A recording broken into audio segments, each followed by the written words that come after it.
গ্রামটার নাম কাঁঠাল বাগান।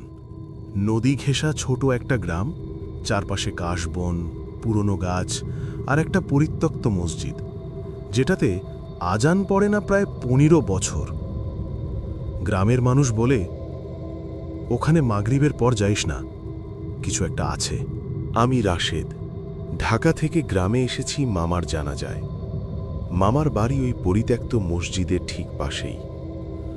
প্রথম রাতেই অদ্ভুত কিছু টের পেলাম। রাত প্রায় ১২টা। হঠাৎ দূর থেকে ভেসে এলো আজানের সুর। আমি উঠে বসলাম। এত রাতে আজান? মামা তো মারা গেছে, মসজিদ তো বন্ধ। আমি জানালা খুলে তাকালাম। চাঁদের আলোতে দেখলাম মসজিদের ভেতরে একটা আবছা আলো। ঠিক তখনই দাদি এসে দরজা বন্ধ করে দিলেন। বাইরে তাকাস না। দাদি, আজান শুনলেন? দাদি ফিসফিস করে বললেন, শুনেছি, আর এই জন্যই ভয় পাচ্ছি। পরদিন সকালে গ্রামের লোকজনকে জিজ্ঞেস করলাম।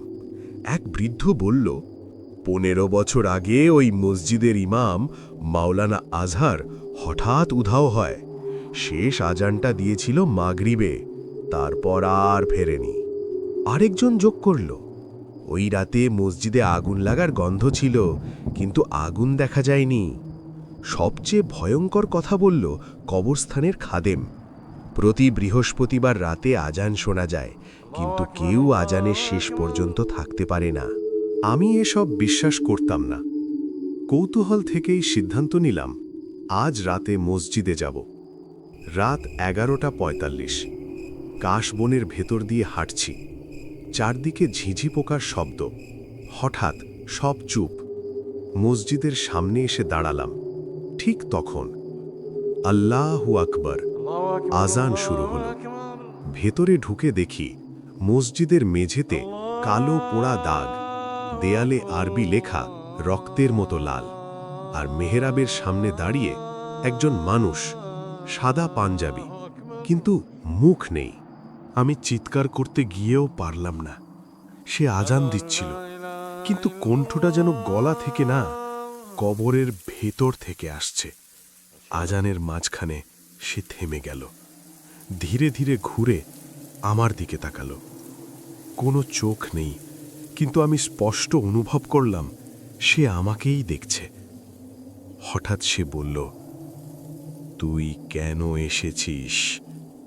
কণ্ঠে রাগ না, দুঃখ। আমি কাঁপতে কাঁপতে বললাম, জানতে কি হয়েছিল।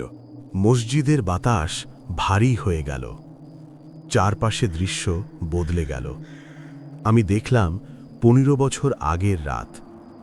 মাওলানা আজহার আজান দিচ্ছেন। হঠাৎ কয়েকজন লোক ঢুকে পড়ল। এই মসজিদ আমাদের জমিতে। চুপ কর, আজান শেষ হোক। তারা ইমামকে মেহরাবের ভেতর আটকে আগুন লাগিয়ে দেয়। ইমামের শেষ চিৎকার, আল্লাহ। দৃশ্য মিলিয়ে গেল। আমি হাঁটু গেড়ে বসে পড়লাম। আপনি মারা গেছেন?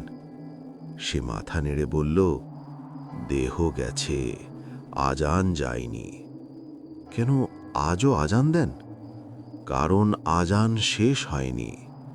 হঠাৎ সে এগিয়ে এলো। তুই কি শেষটা শুনতে পারবি? মসজিদের দরজা নিজে নিজে বন্ধ হয়ে গেল। আজান আবার শুরু হলো।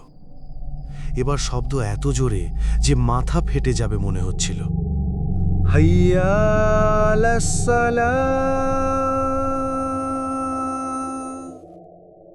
হঠাৎ আমি দেখলাম মসজিদের মেঝে থেকে হাত বেরোচ্ছে, কালো পোড়া হাত।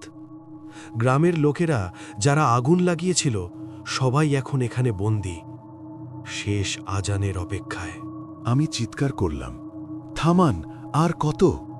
সে বলল, যেদিন কেউ সত্য জানবে সেদিন শেষ হবে। আমি দৌড়ে বেরিয়ে এলাম। পেছনে তাকিয়ে দেখি মসজিদ আবার অন্ধকার। আজান থেমে গেছে। পরদিন সকালে আমি সব বললাম। গ্রামের মানুষ প্রথমে ভয় পেল, তারপর সাহস করে কবরস্থানের পাশে ইমামের কবর খুঁড়ে সত্য বের করল। সব দোষীরা প্রকাশ পেল। মসজিদ আবার চালু হলো। শেষ রাতে মাগরিবের সময় একদম স্বাভাবিক আজান, কিন্তু শেষ শব্দটা যখন এলো, আল্লাহু আকবার, আমি স্পষ্ট শুনলাম কানে কানে ফিসফিস, এবার শেষ হলো।